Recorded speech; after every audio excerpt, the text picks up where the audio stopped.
Hello, Phil here from Wings of Pegasus, and welcome to another analysis video. On the agenda tonight, we have Duane Allman and the Allman Brothers. Obviously, we're going to be having a little look at Gregg as well on the keys. But this is going to be a performance from 1970. It's going to be their song Whipping Post. So let's get these guys up on screen and see how they're getting on.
Okay, so we're into the track, had a little verse, and then Duane's come in with a little bit of playing. The first thing I want to mention really on this is Gregg's voice. The fact that he's got such a great kind of rhythm and blues voice, really great phrasing in there, and just a really cool voice for this type of music. And it's one of those voices that just fits so well with their sound. And what I love about it as well is he has these little bluesy throwaway lines that very similar to the way that a guitarist would play a guitar line and then just finish the line with a little throwaway lick. Gregg actually does this with his vocals, and it's a really cool, like I said, you know, R&B kind of rhythm and blues sound that he's got to his voice. Really soulful as well. So yeah, really cool. And then we had Duane just playing a little guitar line, just kind of throwing in really nice kind of bluesy line there. And what I like about it as well is that Duane's got the ability to play in that kind of shape one with people that play guitar know. And he's also got the ability to kind of change his shapes with the keys that the backing is in. So he's got the ability to kind of move all over the fretboard, which a lot of players you'll find actually just like to get set in one location. And the top players always explore all the shapes and all of the fretboard to kind of explore all the different kind of tones and the light and the shade that you can introduce in such a small amount of time. He's already shown that he's at the top of his game. I feel like I'm dying.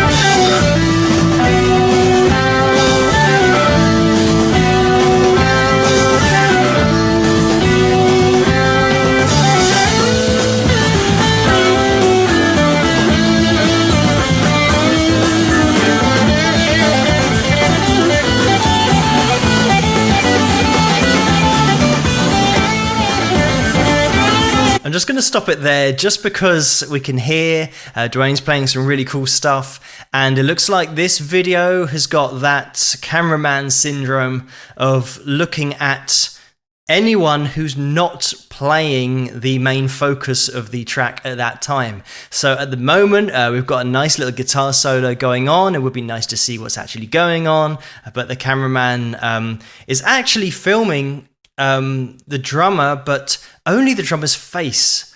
So yeah, you know, if you're going to film a drummer, at least film the whole drum kit so we can see what he's doing. But even worse than that is just the drummer's face, and we'll surely get to Duane at some point.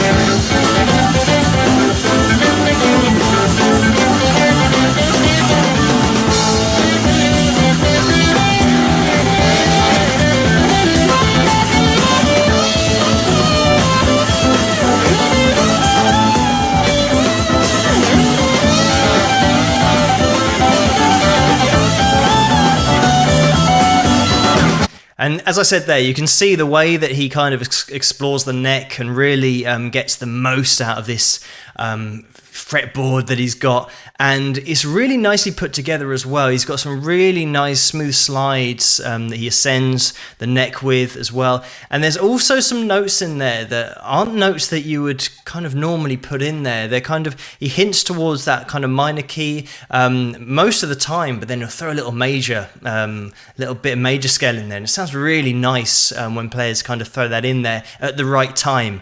Timing is essential in order to kind of throw those notes in there and make them sound good, and the top players can do that. They can introduce notes that take you by surprise but enhance what they're playing, and don't take you by surprise in a bad way. It's just really nice little flags that kind of catch your attention while you're listening to it.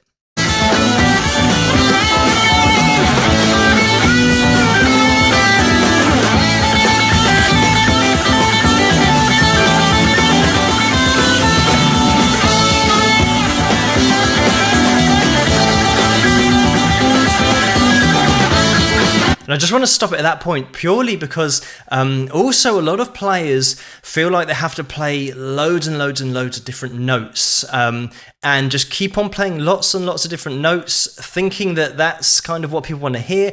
Whereas sometimes when a player kind of gets into what he's playing, he'll play a certain phrase kind of 2 or 3 times or 4 times or 5 times because that's kind of how he's feeling at the time. And certainly Duane has just kind of shown us that he can play a really nice line, and he just kind of keeps repeating it because he's got the confidence. He knows that you don't need to play 2 million different licks really quickly to keep the attention. If you phrase something well and you play it with feeling, then that's all you need. You will be able to communicate that to your audience by just repeating lines and repeating phrases, but even putting really subtle differences in each phrase will keep it interesting for everybody. So yeah, he's kind of a really great player just for doing that, for not kind of panicking and making it sound like he's panicking when he's playing. He's just in total control all the time.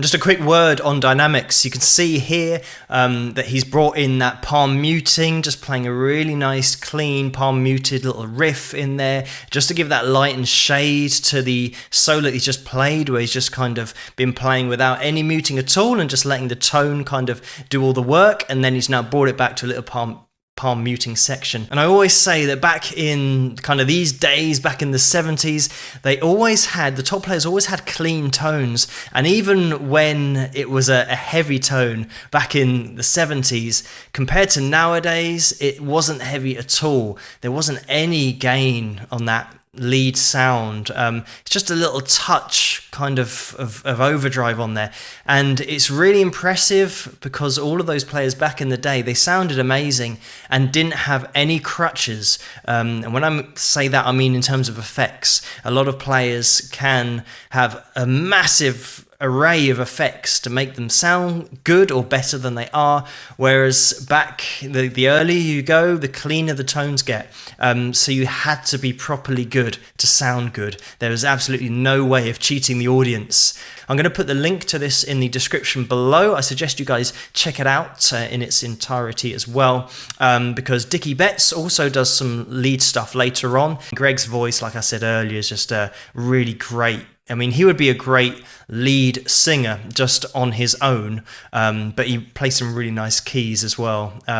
So yeah, there's a lot of talent going on in that Allman family. But if you like this video, please give it a thumbs up and subscribe. Keep those suggestions coming in the comments below. Let me know what you guys think, and I will see you guys at the next one. Rock!